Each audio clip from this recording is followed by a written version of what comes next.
बक्सर जिला के बरहपुर जो है कि ये Radha money infra project company का ये स्कूल बन रहा है। क्या लक्ष्य है, क्या इसका जो है कि उद्देश्य है। इस जो है कि पूरे शाहाबाद जिले में 25 फीट का रास्ता, 30 फीट का रास्ता दे रही है। क्या उद्देश्य है?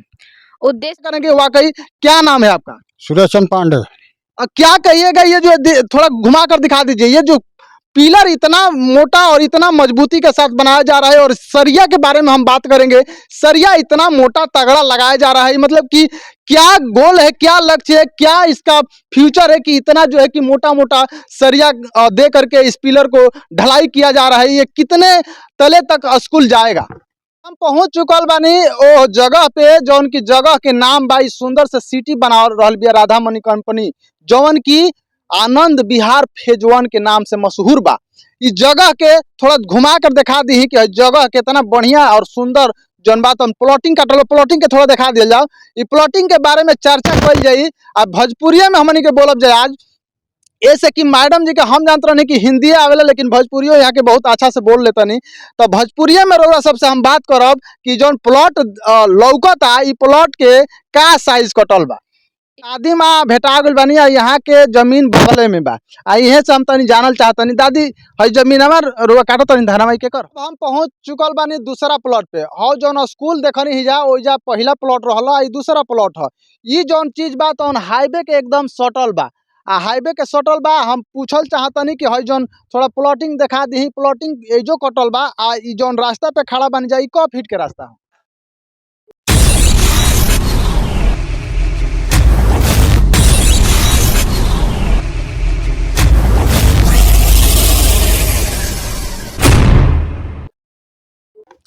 तो नमस्कार साथियों, आप देख रहे थे, मैं हूं सुरेश सागर। जैसे कि मैं बता दूं कि मैं अभी उपस्थित हूं बक्सर जिला के बरहपुर, जो है कि ये Radha money infra project company का ये स्कूल बन रहा है। हम आपको स्कूल क्यों दिखा रहा हूं, क्योंकि ये हाईटेक स्कूल है, और ये जो है कि बहुत ही जबरदस्त, और जो है कि बक्सर जिले, पूरे शाहाबाद जिले का इकलौता ये कंपनी है जो कि आपको बहुत सारा व्यवस्था दे रहा है। जमीन के साथ साथ सबसे सस्ता जमीन भी दे रहा है और हर व्यवस्था दे रहा है। आइए हम बातें करेंगे, जुड़ रहे हैं इनसे, हम बातें करेंगे वाकई। क्या नाम है आपका? सुदर्शन पांडे। क्या कहिएगा, ये जो थोड़ा घुमा कर दिखा दीजिए। ये जो पिलर इतना मोटा और इतना मजबूती के साथ बनाया जा रहा है, और सरिया के बारे में हम बात करेंगे। सरिया इतना मोटा तगड़ा लगाया जा रहा है, मतलब कि क्या गोल है, क्या लक्ष्य है, क्या इसका फ्यूचर है कि इतना जो है कि मोटा मोटा सरिया दे करके इस पिलर को ढलाई किया जा रहा है। ये कितने तले तक स्कूल जाएगा? ये 5 से 7 ताला तक जाएगा। कितने क्लास के बच्चों को पढ़ाया जाएगा? अभी 10+2 का यहाँ से स्टार्ट किया जा रहा है। इसके बाद सारे पढ़ाई यहाँ पर होगा। एनम जेनम डॉक्टरी सब कुछ यहाँ, जो भी इस एजुकेशन का पूरा हब बनाया जाएगा। एजुकेशन का पूरा हब पूरा हब। Radha money infra project company के बारे में बहुत सारे लोग सुने हैं, और हम भी सुना है कि यहाँ पर सस्ते रेट में जमीन दे रही। कितना रेट मतलब रखी है? अभी 951 रुपया स्क्वायर फुट में चल रहा है। 951 रुपया स्क्वायर फुट से अभी जमीन दिया जा रहा है, बल्कि इससे पहले तो हम लोग और भी सस्ते रेट से दिए थे। अभी 951 चल रहा है, अभी भी सस्ता है यहाँ के हिसाब से देखा जाए तो। देखिए, आइए हम बातें करेंगे। यहाँ पर जो है कि इस कंपनी के एडवाइजर हैं, और एडवाइजर से हम मिलते हैं। आइए और बातें करते हैं वसुंधरा मैडम जी से। क्या कहिएगा madam, Radha money infra project company के बारे में क्या कहिएगा? क्या लक्ष्य है, क्या इसका जो है कि उद्देश्य है। इस जो है कि पूरे शाहाबाद जिले में 25 फीट का रास्ता, 30 फीट का रास्ता दे रही है। क्या उद्देश्य है? उद्देश्य तो हम आपके पहले भी न्यूज चैनल में बता चुके हैं कि आप आइए और विजिट करिए, और एक बार हमारे कंपनी की, जो हमारे कंपनी का बक्सर गोलंबर है, वहाँ पे हमारा ऑफिस पड़ता है, वहाँ पे एक बार विजिट करिए। उसके साथ हम आपको यहाँ पे लेके आएंगे, विजिट कराएंगे, आपको पूरी प्रॉपर्टी दिखाएंगे, हर एक चीज कागज पत्र के साथ दिखाया जाएगा। उसके बाद तो आप डिसीजन लीजिए। उसका कुछ आपके पास कैटलॉग है, थोड़ा दिखाइए, दिखा करके बताइए कि ये देखिए, हम उसमें दिखाएंगे कि नक्शा के अनुसार, और पूरा विजिट भी कराएंगे कि ये जो है कि 25 से 30 फीट का रास्ता। ये देखिए, ये पेपर है, और इस पेपर पर सारा चीज आपको थोड़ा जूम इन करके दिखा दीजिए। ये जो है कि आप देख पा रहे होंगे कि ये देख लीजिए, बक्सर से ब्रह्मपुर चौरास्ता आरा पटना, और ये जो है कि NH 922 ग्राहता खुर्द ब्रह्मपुर में जो है कि ये जो चीज है 30 फीट का रास्ता दे रहा है, और बीच में जो है कि गोलंबर ये कंपनी बना रही है, और उसके बाद 25 फीट का रास्ता हर प्लॉट पर। ये क्या प्लॉट का साइज क्या है? सर प्लॉट का साइज 1000 स्क्वायर फीट है जी। 1000 स्क्वायर फीट, जी। और कई इसमें कई प्लॉट कटा हुआ है, मतलब कि सारा का एक ही है? जी नहीं, यहाँ पे जैसे स्कूल के पास में दुकान के लिए भी प्लॉटिंग कटी हुई है, तो वो जो 400 फीट के है जी। क्या क्या रेट लगा है? सर रेट तो एक ही चल रहा है, 951। अब जैसे कि लंबाई चौड़ाई आपकी घटती है, जैसे 1000 स्क्वायर फीट का 951 है, उसके हिसाब से आपका 400 है, तो उसमें कम रेट आएगा जी। मान कर चलिए कि जो एक साथ पे नहीं करना चाहता है, उसके पास पैसा नहीं है 9 लाख रुपए, तो उसके लिए क्या प्रावधान है? उसके लिए EMI सुविधा है सर। EMI सुविधा भी दे रही है? जी बिल्कुल। EMI में क्या, कैसे, कितना देना पड़ता है पैसा? सर EMI में पहले डाउन पेमेंट करना पड़ेगा आपको। डाउन पेमेंट देने के बाद एग्रीमेंट होगा आपका कंपनी के साथ। आपको कंपनी कागज पत्र देगा कि आपकी इतने पेमेंट है, ये है। उसके बाद आपको अपने पेमेंट के हिसाब से 5 साल तक हमारे यहाँ की EMI की सुविधा है, जिसमें कि 2 साल का अगर EMI आप लेते हैं, उसमें कोई भी आपको ब्याज दर एक्स्ट्रा नहीं देना है। अगर तीसरे साल में बढ़ते हैं तो आपको परसेंटेज के हिसाब से ब्याज दर लगने लगता है उस पेमेंट पे। अच्छा, क्या कहिएगा, जो लोग दिल्ली जाते हैं, मुंबई लेते हैं, और बहुत सारे पटना जाते हैं, लेकिन उससे भी बेहतर सुविधा ये कंपनी दे रही है। क्या क्या सुविधा दे रही है जो कंपनी में जो है कि जमीन लेगा कंपनी का, राधामनी इंफ्रा प्रोजेक्ट कंपनी का, उसके लिए क्या क्या बेनिफिट, क्या क्या सुविधाएं हैं? जैसे तो यहाँ पे शिक्षा का हब बनेगा, हॉस्पिटल बनेगा, आपको स्टेडियम, प्लेग्राउंड, साथ ही साथ एक सुपर मॉल, वृद्धा आश्रम, मंदिर है। यहाँ से पास ही में आपके 2 किलोमीटर के दूरी पे ब्रह्म स्थान जिसको बोला जाता है, ब्रह्मपुर है, बाबा बारमेश्वर दास का धाम है यहाँ पे। तो सब चीजें यहाँ पे आपको सुविधा, कोई ऐसी चीज नहीं है जिसके लिए आपको बाहर जाना पड़े। जैसे कि आप सुन पा रहे हैं कि सारी सुविधाएं, यानी कि जिंदगी से जुड़ा हुआ, चाहे वो शिक्षा का हब हो, चाहे वो हेल्थ सेक्टर हो, चाहे जो है कि आपको जो है कि टहलने के लिए भी जो है कि रास्ता दे रहा है, 25-30 फीट रास्ता दे रहा है, उस पर आप टहल सकते हैं, वॉकिंग कर सकते हैं मॉर्निंग के मॉर्निंग, और उसके बाद फील्ड भी दे रहा है, ग्राउंड भी दे रहा है खेलने के लिए, छोटे बच्चों के लिए और बड़े लोगों के लिए, क्रिकेट प्लेयर के लिए जो है कि क्रिकेट भी खेल सकते हैं, उसमें फुटबॉल भी खेल सकते हैं, वॉलीबॉल खेल सकते हैं, तमाम प्रकार की सुविधाएं दे रहा है। और जो है कि ये रेट रखा है 950 स्क्वायर फीट। कोई ऑफर चल रहा है क्या? जी सर, एक ऑफर चल रहा है जो कि 1 टाइम पेमेंट करते हैं आप, तो 1 टाइम पेमेंट करने पे 10% डिस्काउंट। अगर आप 1 महीने के अंदर आप पूरा पेमेंट कर देते हैं तो उस पे आपको 10% डिस्काउंट दिया जाएगा। कब तक चलेगा, कब तक चलेगा? सर ये अभी तो ये नया लॉन्च हुआ है ऑफर, ये जब तक कंपनी दूसरा अपना ऑफर लॉन्च नहीं करती है तब तक ये लागू रहेगा जी। यानी कि 10% छूट मिलेगा जी, 1 टाइम पेमेंट 10% डिस्काउंट।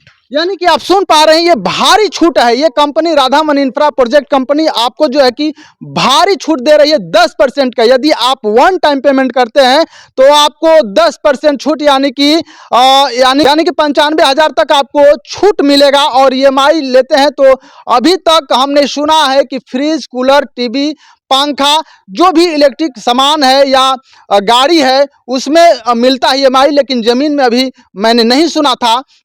लेकिन राधामनी इंफ्रा प्रोजेक्ट कंपनी जो इकलौती कंपनी है पूरे शाहाबाद जिले की बात कर लिया जाए तो इकलौती कंपनी है, और आपको जो है कि EMI तौर पर भी दे रही है। आइए हम ग्राउंड पर ले चलेंगे और ग्राउंड भी दिखाएंगे। वाकई जो है कि क्या लास्ट में क्या कहना चाहेंगी आप?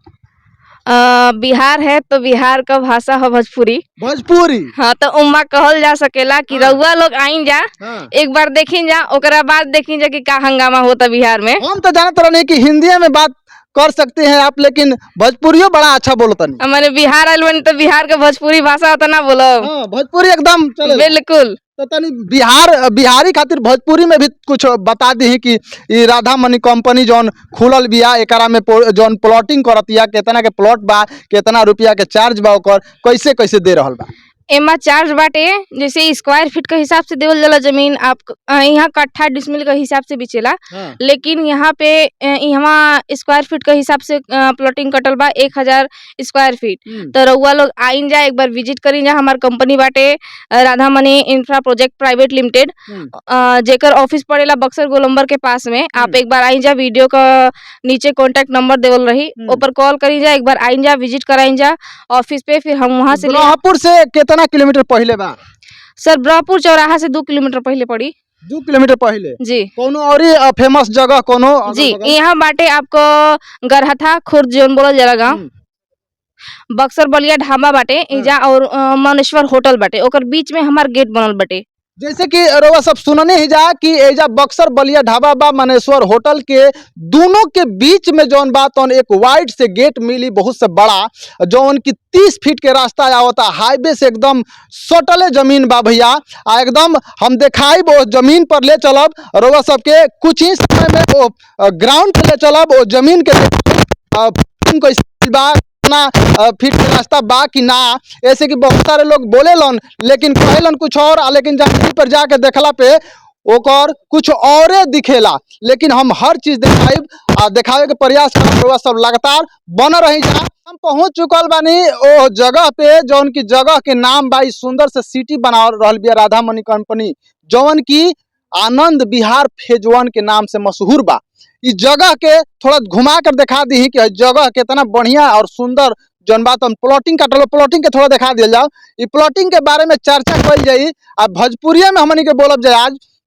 ऐसे कि मैडम जी के हम जानते रहनी कि हिंदी आवेला लेकिन भोजपुरियो यहाँ के बहुत अच्छा से बोल लेता नहीं, तो भोजपुरिया में रउआ सबसे हम बात करब कि जौन प्लॉट लौकता, ई प्लॉट के का साइज कटल बा?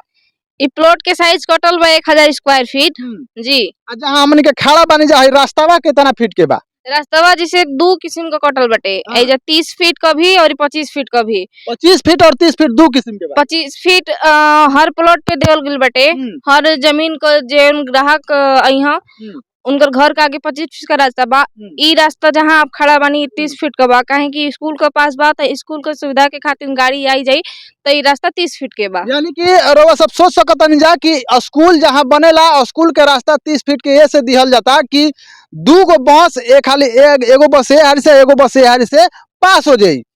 आ देखा दी तनी एजे नजदीके में बानी जा, स्कूल जौन बनता बहुत ही भव्य तरीके से स्कूल बनता। ओकरा में जौन बात सरिया के मोटाई जौन बात 16 mm और 20 mm के जौन बात सरिया प्रयोग कइल गइल बा ओकरा में, यानी कि इतना मजबूती के साथ बनावल जाता आ कि भूकंप आइबो करी तो हमनी के जौन स्कूलवा बा न वो एकदम डटल रही, एकदम तनकियो ओकर खरहो ना खरखराई। आ हम दिखा देतनी कि देखिए एकदम 30 फीट के रास्ता बा। और मैडम जी से हम पूछल चाहब एकदम हाईवे तक भी हम दिखाई कि हाईवे से कितना फीट के रास्ता कॉलोनी में आवता। ये कॉलोनी के नाम बा एकदम सुंदर सिटी आनंद विहार फेज 1 के नाम से ही जौन बात हमनी के बक्सर जिला शाहाबाद जिला के पूरा एकलौता कंपनी बियाई जौन की बहुत ही अच्छा सुविधा देती है। और ही का कहल चाहब? और ये एगो भोजपुरी भाषा में कहल गइल ह कि कहे नहीं तो कहेलू के कहेला, तो ये बिहार का फेमस भाषा है। तो यही से कहतनी कि आई एक बार रउआ बिहार का सुंदरता के नापी, यही से एजा रखल बा सुंदर नाम, सुंदर सिटी आनंद विहार फेज 1 पे आई लोग और एक बार विजिट करीन जा। हमार ऑफिस पड़ी बक्सर गोलंबर का लगी, वीडियो में कांटेक्ट नंबर देवल रही, आप लोग संपर्क करी।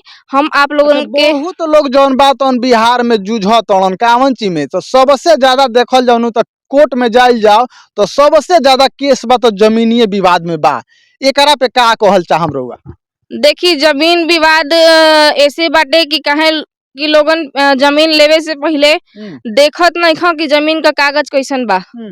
अगर मान ली कि 2 भाई का बंटवारा बा तो एगो भाई बेच देलो तो उ कही कि हम हवे वाला लेब। तो हेजा के का सुविधा बा? हेजावा जौन बा जितना तनी दिखा दिए, खाली पूरा घुमा के दिखा दिए जितना जगह लौकता प्लॉटिंग भइल बा, ई केकरा नाम से जौन बात प्लॉटिंग अपना नाम से कंपनी का ले बिया? जी ई कंपनी अपन नाम से रजिस्ट्री करेले बिया। पूरा किसान के रहल ह? जी किसान का रहल तो किसान से पैसा देके हमन का अपन नाम पे कंपनी का नाम पे खारिज दाखिल बाटे। जी यानी कि कंपनी के नाम पे कोनो लफड़ा नहीं के, कोनो लफड़ा नहीं के। आप गूगल पे चाहे आप जाके जमीन का एक ऐप आवेल, वहाँ चेक होला नंबर की नंबर चढ़ल बा कि ना, ऊपर भी आप चेक कर सकतानी। आप गूगल पे डाली जाके Radha money infra project private limited owner name या फिर कंपनी के बारे में जानकारी लेवल चाहतनी तो आप गूगल पे जाके देख सकते। गूगल पे भी एकर अलाउ बा ना? जी गूगल पे भी अलाउ बा, काहे कि ई हवे यूपी के सर बारे हमार मनोज सर, उनकर ई खोलल कंपनी ह, उहे ओनर माने। कोनो बाहरी ओनर नहीं खे कि कोनो अदर कंट्री से आके ले ले बने। तो ई आपन इंडिया हो। एकर मतलब कि एकरा में डेराए के तनकियो नहीं खे, बेहिचक एकदम ले लेबे के बाद जमीन। हाँ, बेहिचक एकदम जमीन ले ले के बा, एमा कोनो डेराए के बात नहीं खे। देखिए मैडम जी कहनी ही यहाँ के एडवाइजर जी हैं कंपनी के, आ यहाँ के कहनाम बा कि ये जमीन के जो देखो तनी तो ई कंपनी अपना नाम से ले ले बिया। ये किसान के जमीन रहल ह, आ ई बंजर जमीन बा, लेकिन एकरा पे जौन बा तो कंपनी अपन पैर जमौवे और पैसा दिहुए सब लोग के, जेकर जेकर जमीन बा ओकर ओकर पैसा दे देले बिया, आ अपना नामे ई जमीन ले ले बिया, आ एकरा पे प्लॉटिंग काट के आ हर व्यवस्था देतिया, यानी कि तमाम प्रकार के व्यवस्था पर हुआ सब सुननी ही जा पीछे मैडम जी बतौनी है। आगे चल के हम देखाई कि ई जौन बा तो कंपनी इतना आगे जौन बा प्रोग्रेस में बिया कि ओजा 25 फीट 30 फीट के रास्ता जौन बा तो एकदम हाईवे से एकदम निकाल देले बिया कॉलोनी में आवे खातिर। तो रउआ सब लगातार बन रही जा, हम आगे चलत तनी तो आगे जरूर देखाई। दादी माँ भेटा गइल बानी, आ यहाँ के जमीन बगले में बा, आ इहे से हम तनी जानल चाहतनी। दादी हई जमीन हमार रउआ काटत तनी धाना माई के कर ह? ई हई ई हमार ह, हमार बाप दादा। एकर बगलवा में हई प्लॉटिंग जौन कइल बा ई के कर ह? ई राजेंद्र सिकाहत है प्रमुख राजपूत हवन। हां हाँ तो ई बेच देले बा। कंपनी बेच देले बा हाँ ना। हाँ हाँ कंपनी ले ले बेच, हाँ सब हई, पूरा कंपनी ले ले। हाँ होनियो के कुल ही कोनो लफड़ा नहीं है ना जमीन में? ना ला फरक बा। हमरा कहते बन कि देवरा ले बक्सर के हई हां एगो भटवलिया बा उजा, हां बटोलिए बा एगो भटवलियो के जमीन ले ले बन हमने के हाँ, हिते ना यही में होने होने हां होने होने ना। हाँ होने। आ हेकरो में जौन बात तन बेचाता है, मतलब कि कोनो दिक्कत परेशानी नहीं हम है ना हम ना की जानता बा, हमारे देवर बड़ा नहीं का, हमने के 5 भाई हनी जा, ना। तो सब कोई के थोड़ थोड़ एक जना के हई ह, अगर हाँ उ बीचा कटाल बा तन औ बनिहारी ना बताई सकाच एक देवर के उ ह। हां एकर मतलब एकरा में केहू भी लिही कोनो दिक्कत नहीं है ना ना। ना ये में दिक्कत ई कंपनी जमीन ले ले। कंपनी ले ले बा उ जैसे बेच। हां अच्छा रउओ बेचे के विचार बा? ना ना ना ना ना बाबू, हमारे नौकरी चाकरी नहीं खे, हां तो लड़का का खई हई होता तो 3 गो नाती, एक जना टेम्पुए चलावेलन, 3 गो पढ़ते बाड़ स, एक आरा पढ़ेलन, 2 गो इजे ले पढ़त रह बीए में, तो नौकरी लागी लगाई भी, नौकरी लगा देबी ना। नौकरी सरकार न लगाई, सरकार नौकरी लगाई। हाँ बाबू। हां तो एकर मतलब रुआ ना बेचम, ना ना लेकिन हई जौन कंपनी बेचती है बढ़िया बा ना। सरकार से बात देखी दादी जी रहनी ही, आ दादी जी बहुत अच्छा करनी ही, आ कि जौन है जमीन में बात तनकियो लफड़ा नहीं के। यहाँ के एजे के हई गराहथा के आसे पास के यहाँ के हई, आ बगले में जमीन बा। जमीन थोड़ा देखा दिहल जाओ। ई जमीन जौन बा तन यहाँ के खेती कइले बनी, और खेती जौन बा तन धान काटत रहनी ही, आ दादी माँ भेटा गई ही। आ हमनी के तो भाई छानबीन कइल जरूरी बा, ऐसे कि हमनी के पत्रकार हई जा, आ पत्रकार के कंपनी के बारे में प्रचारक के रूप में आए तनी जा, और प्रचार करत तनी जा। आ जेकरा भी लेबे के बा ओकरा के नंबर भी इस डिस्प्ले पर देखावल जाई बेहतरीन तरीके से, और एकर कंपनी के भी नंबर रही कि ई कंपनी जौन बा तौन आनंद विहार फेज 1 के नाम से बनावत या। आ कितना सुंदर प्लॉटिंग कइले बिया, ईटा भी गिरौले बिया, गिट्टी बालू सीमेंट छड़, यानी कि ई कंपनी बहुत ही अच्छा कंपनी बिया, आ बड़ा सुविधा देती है। तो देर ना करी जा रउआ सब, आ जल्द से जल्द रउआ सब एक कंपनी से जुड़ी जा, ऐसे कि एक कंपनी के जमीन साफ सुथरा बा, एकदम तनकियो दाग नहीं खे।